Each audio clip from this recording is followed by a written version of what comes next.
Doctor Tusharkanti Ghosh বার্ষিক মেধাবৃত্তি প্রদান অনুষ্ঠান হয়ে গেল রবিবার।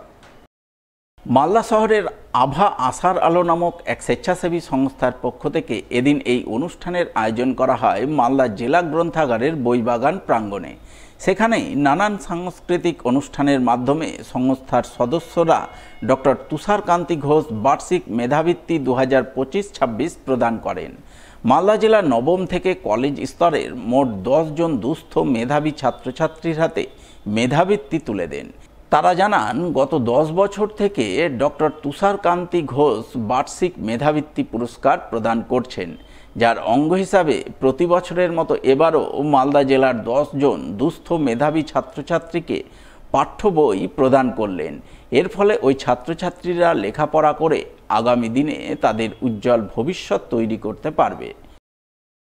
এবার আমাদের 10ম বর্ষ এবং আজকে আমাদের সংস্থা আভা এরিয়া 4 এর পক্ষ থেকে আমাদের দুস্থ মেধাবী ছাত্রছাত্রীদের মেধাবৃত্তি প্রদান করা হচ্ছে।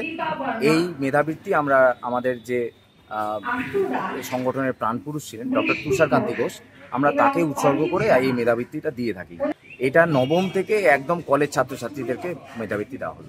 জেলার একদম হরিশ্চন্দ্রপুর থেকে শুরু করে এখানে বৈষ্ণবনগর পর্যন্ত উত্তর থেকে দক্ষিণ সর্বত্র এই আবেদন জমা পড়েছিল।